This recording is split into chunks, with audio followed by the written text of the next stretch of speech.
आप देख रहे हैं लाइव 24 न्यूज़ में न्यूज़ रूम से मिनहाज आलम। चलिए बड़ी खबर पर ले चलते हैं, जहां एक तरफ बिहार में एमएलसी चुनाव को लेकर घमासान चल रहा है। 24 सीट पे एमएलसी चुनाव होना है। विधान परिषद के चुनाव को लेकर कांग्रेस के प्रत्याशी पूर्णिया से बने तौसीफ आलम, जहां हालांकि बहादुरगंज से 3-4 बार विधायक रहे हैं। हालांकि कांग्रेस के कद्दावर नेता भी माना जाता है। वहीं इनका सीधा टक्कर दिख रहा है डॉक्टर दिलीप जायसवाल से। बता दें इनके बारे में, डॉक्टर दिलीप जायसवाल 4 टाइम से एक पूर्णिया प्रमंडल से विधान परिषद रहे। हालांकि यहाँ पे लोग बताते हैं कि जो जिनका कार्य बेहतर नहीं रहा किशनगंज के लिए, जहाँ तक कि भाजपा से 4 बार विधान परिषद रहने के बाद भी किशनगंज के लोगों के साथ नहीं की गई इंसाफी। हालांकि लोगों का कहना है कि किशनगंज में अलीगढ़ की लड़ाई बहुत लंबे समय से चल रही है।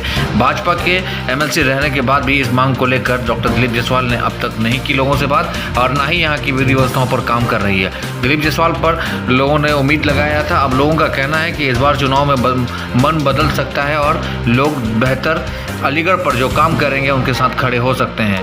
जैसा तौसीफ आलम ने जब सभा को संबोधित किया तो वहीं जनप्रतिनिधियों का स्वागत के साथ साथ उन्होंने कई बड़ी बातें कही। जहाँ तस्वीरों पर नजर जाते हैं, आपका इज्जत अंचल में जाते हैं, आपका इज्जत होता है कि नहीं होता है, ये आप अपना दिल से पूछें।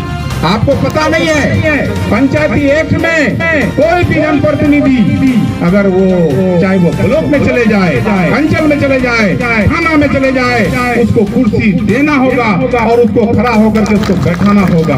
ये नियम है। ये नियम का पालन नहीं करता है पदाधिकारी लोग, तो इसके लिए लड़ाई कौन लड़ेगा? जिसको आप चुनते हैं वो लड़ाई लड़ेगा। तो आपको तय करना है कि आपको किधर जाना। मैं ये नहीं कहता हूँ कि आपके पास कौन आया, क्या लेके आया, क्या दक्षिणा दिया, क्या दिया नहीं दिया, मैं उधर नहीं जाना चाहता। मैं ये चाहता हूँ कि किशनगंज जिला, अररिया जिला, पूर्णिया जिला, जिस तरह से 3 जिला है, 30 प्रखंड है।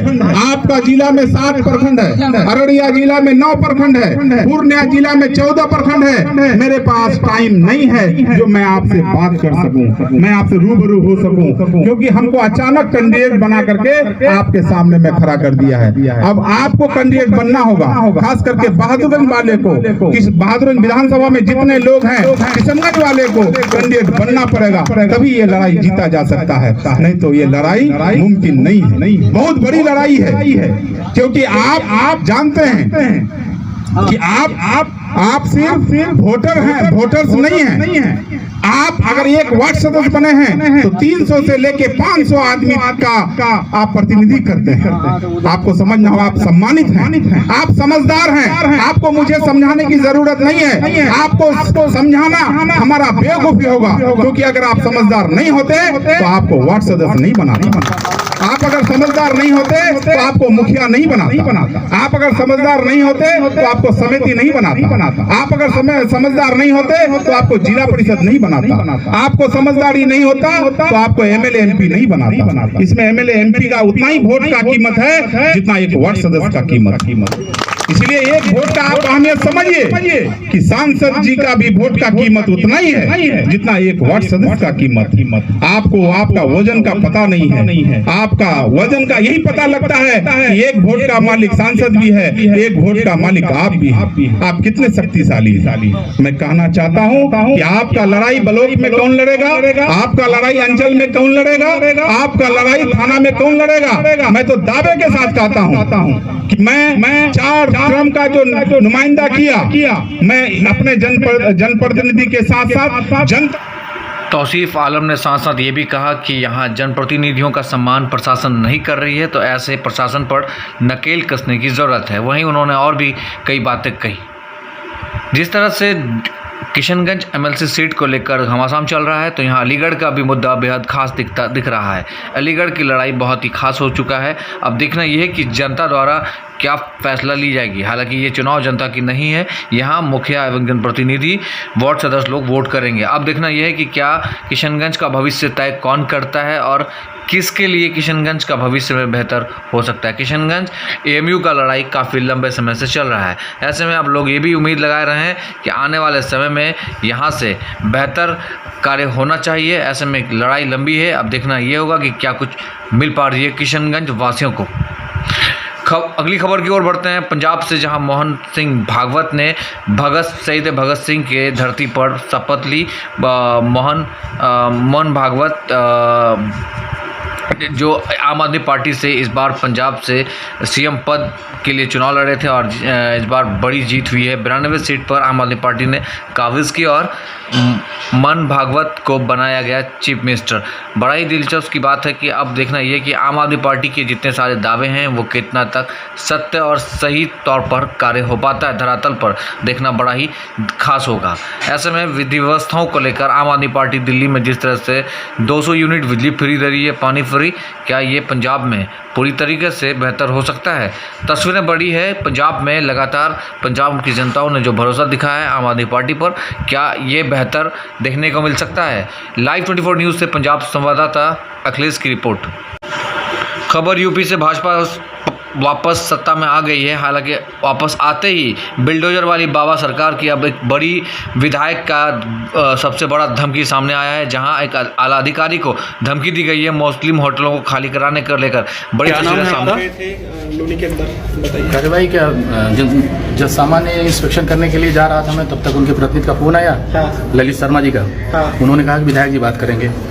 मैंने कहा ठीक है, दे दीजिए। विधायक जी से वार्ता हुई और उसके बाद उन्होंने कहा कि सलाम होटल क्यों नहीं बंद करा दे रहे हैं आप। मैंने कहा कि वो नियमों के दायरे में ठीक है, इसलिए उसको बंद नहीं कराया जा सकता। आप किसी अन्य अथॉरिटी से आप संपर्क करके आप चाहें तो बंद करा दें। तो उसके बाद उन्होंने कहा कि ठीक है, कोई कमी निकालिए आप हड्डी के निस्तारण के लिए। हमने कहा हड्डी के निस्तारण की कोई ज़रूरत नहीं है उसमें। फिर मैंने कहा आप कहाँ हैं? उन्होंने बोला कि मैं कार्यालय पे हूँ। तो उन्होंने कहा कि मैंने ही कहा कि ठीक है सर, चलिए मैं आ रहा हूँ, आपको मैं समझा देता हूँ।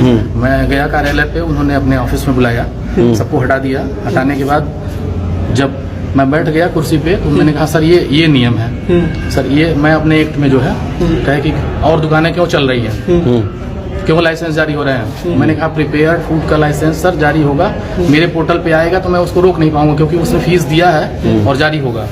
और बाकी कच्चे मांस का मैंने कोई रजिस्ट्रेशन नहीं किया है, कोई नहीं, मतलब मैं दे रहा हूँ। तो बोले ठीक है, यहाँ मेरी सरकार चलती है, यहाँ मेरा नियम चलेगा, तुम्हारा एक्ट नहीं चलेगा। और उठकर मुझे झापड़ मारा और उसके बाद उन्होंने सबको बुला करके सबसे कहा कि सब पीटो इसको कायदे से, मारो इसको, पूरब की तरफ चला जाइए। अभी फिर क्या कार्रवाई आप चाह रहे हैं सर? कहाँ पर आप उनके खिलाफ FIR दर्ज कराना चाह रहे हैं। अच्छा, तो सभी अधिकारी आपके साथ हैं? सभी? हाँ, सभी अधिकारी मेरे साथ हैं। तो जिस दौरान आपके साथ घटना हुई और भी लोग आपके साथ थे? और भी लोग थे? और भी लोग नहीं थे, मेरा ड्राइवर था, उसका भी फोन छीन लिया गया था। सर और भी कहीं उन्होंने कहा कि गोली मार दूंगा, अंगुली में चोट लगी है मुझे। उनके प्रतिनिधि ने लात से मारा था। वहीं आपका मोबाइल भी दिखाएंगे? कहा था कि गोली मार दूंगा। मोबाइल आपको? मोबाइल ये है। उन्होंने कहा जो करना हो कर लेना। मामला है गाजियाबाद के लालकुआं का, जहां एक आला अधिकारी को धमकी दी गई है, गोली मारने तक की धमकी दे दी गई है। बीजेपी के विधायक अब सोच सकते हैं कि किस तरह से विधि व्यवस्थाओं पर काम कर रही है भाजपा सरकार। वापस यूपी में आते ही अब लगातार बिल्डोजर वाली सरकार की जो नीति थी वो अब लग रहा है कि इस देश में बेहतर व्यवस्था पर क्या काम होगा। सरकार से सीधा सवाल है कि आखिर इनके विधायकों के इतने बड़े मनोबल हो गए हैं कि मुस्लिम होटलों को खाली कराने की बात कही जा रही है कि मुस्लिम होटलों को हटाया जा सके और यहाँ पे हिंदुत्व वाली सिस्टम को अपनाया जा सके।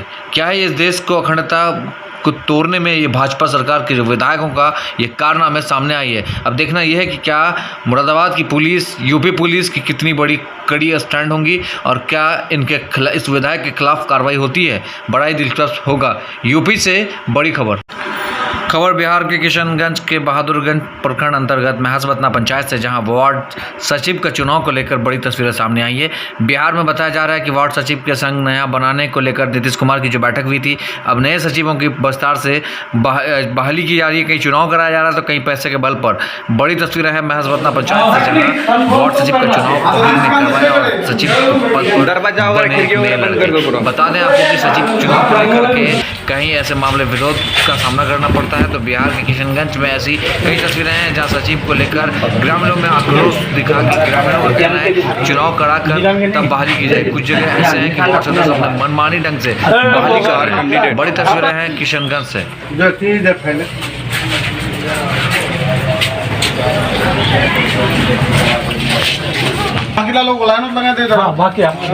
हाँ, लाइन बाय लाइन लगा दो।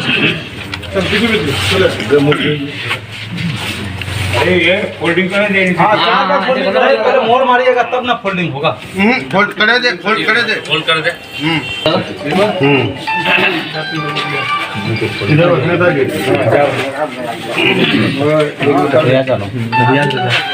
एकदम बराबर करे फोल्ड कर।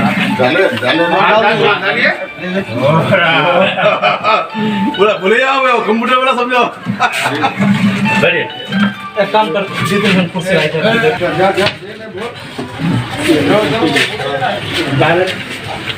ना आया है ना। कुर्सी तो घुमा लीजिए ऐसे। तुम्हें जाओ चलो। हाँ अच्छा खाली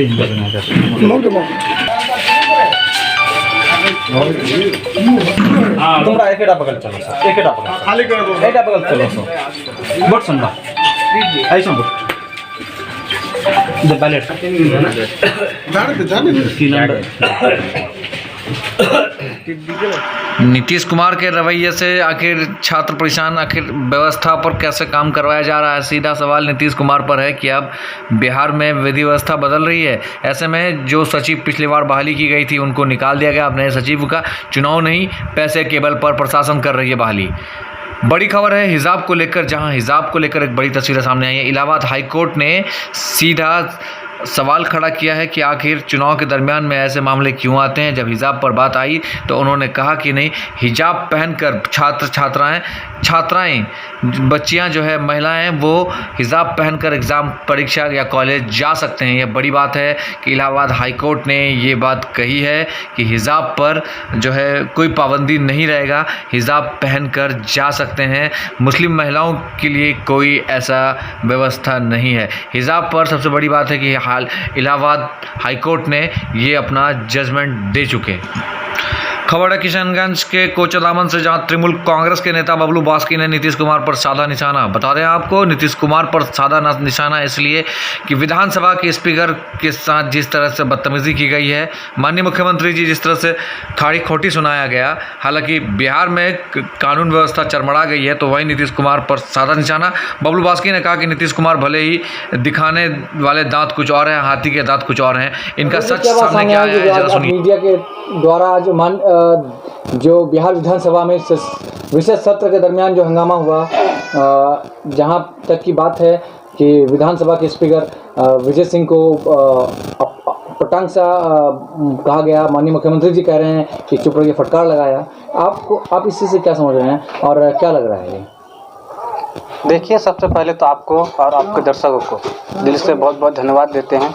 और जो आप लोगों की सूझबूझ में ये बातें आई है कि संसद में जिस तरह से हंगामा हुआ है, उससे पूरा जाहिर होता है जो कानून व्यवस्था जो बिहार की है पूरी तरह चरमरा चुकी है। ये सिर्फ दादागिरी की कानून व्यवस्था चल रही है। क्या लगता है बबलू भाई, जिस तरह से हुआ है वहाँ पे घटना सामने हुई है, नीतीश कुमार जी भरे सदन में आते हैं, सदन में आकर के फटकार लगाता है, क्या लगता है आपको? स्पीकर को फटकारना ये ठीक लगता है? माननीय मुख्यमंत्री जी कहते हैं कि बेगुनाह लोगों को ना फंसाते हैं ना लोगों को बचाते हैं।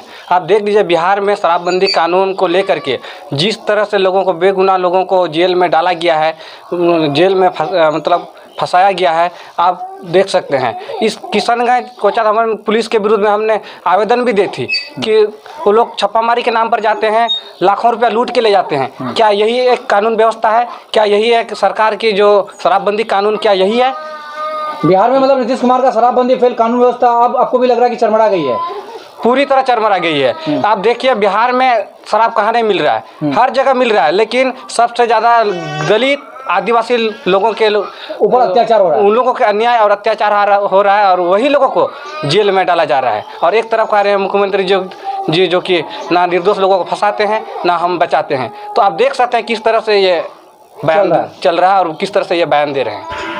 बबलू बास्की ने साधा निशाना नीतीश कुमार के कानून व्यवस्थाओं पर भी उठाया सवाल। तो वही उन्होंने कहा कि पिछड़े दलित समाज के लोगों को इनकी पुलिस परेशान करती है, क्या नीतीश कुमार चुप क्यों रहते हैं, तब बोलते क्यों नहीं है। ऐसे में उन्होंने ये भी कहा कि नीतीश कुमार के रवैये ठीक नहीं है, बिहार के प्रति व्यवस्था ठीक नहीं है, कानून व्यवस्था वैसे भी चरमराई हुई है। नीतीश कुमार का शासनकाल, जबकि भाजपा केंद्र में बिहार शासित राज्य जेडीयू अब तक विधि व्यवस्थाओं पर काम नहीं कर रही है। जरा उन तस्वीरों पर फिर से हम नज़र डालेंगे जहाँ नीतीश कुमार और विधानसभा स्पीकर पर किस तरह से बरस रहे हैं। विजय कुमार सिन्हा पर बरसे नीतीश कुमार के ये रवैये से आखिर विपक्षियों ने जमकर नीतीश कुमार पर बरसे और नीतीश कुमार पर विरोध हंगामा किया गया। विधानसभा में दूसरे दिन भी विधानसभा स्थगित रहा, आगे का कार्य में बाधित रही। आखिर नीतीश कुमार की इस रवैये से जनता भी बेहद नाराज है। आखिर देश लोकतंत्र से चलता है, किसी नेता के बाप के जागीर से नहीं। फिर दीजिए, ये बिल्कुल नियमों के प्रतिकूल है। मैं आपको कहना चाहता हूं, मैं सुन रहा था, इसीलिए हम हाउस में आए हैं, इसीलिए हम हाउस में आए। ये काम है सरकार का जवाब देना, और मैंने ऑथराइज किया है अपनी तरफ से इनको इस बात के लिए करना। हम बैठ करके सुन रहे हैं, ये तो बता रहे हैं कि पूरी इंक्वायरी हो रही है, और जब पूरी इंक्वायरी हो रही है तो हो गया, ये हाउस का चीज है। आप जब इंक्वायरी हो रही है और ये हुआ, इसके लिए कोर्ट है, और जब इंक्वायरी होती है कोई चीज के बारे में और मामला जाता है कोर्ट में, आप हाउस में पूछ रहे, हाउस में बताया जा रहा है, और जो इंक्वायरी होती है ये काम करना पुलिस का काम है, आप इंटरफेयर नहीं कर सकते हैं। और जरा संविधान देख लीजिए, आप संविधान देख लीजिए, और देख लीजिए, एक बात जान लीजिए, मुझको तो आश्चर्य होता है, हम इतने दिनों से और फिर इस तरह की बात होती है। सारे लोगों को एक बात जानना चाहिए, संविधान क्या कहता है। आप जब इंक्वायरी हो रही है, इन्वेस्टिगेशन हो रहा है कोई चीज, ये उसका अधिकार है, और अगर वो गड़बड़। सदन में दूसरे दिन विरोधी विपक्षों ने जमकर नीतीश कुमार को खाड़ी खोटी सुनाई। और बता दें आपको कि विजय कुमार विधानसभा स्पीकर के साथ जिस तरह की हरकत की गई है, जिस तरह से लहजा अपनाया गया, यह सीधा सवाल नीतीश कुमार पर अब खड़ा उतरता है कि नीतीश कुमार ने अपनी व्यवस्था पूर्वक ठीक ठाक नहीं लेकर चले, जिसके कारण विरोधियों ने जमकर नीतीश कुमार पर बरसे और खाड़ी खोटी सुनाई। नीतीश कुमार पर कहा कि नीतीश कुमार की नीति बिहार के लिए आगे चलकर घातक साबित हो सकता है। नीतीश कुमार को ऐसे विरोध का सामना करना पड़ा विधानसभा के अंदर।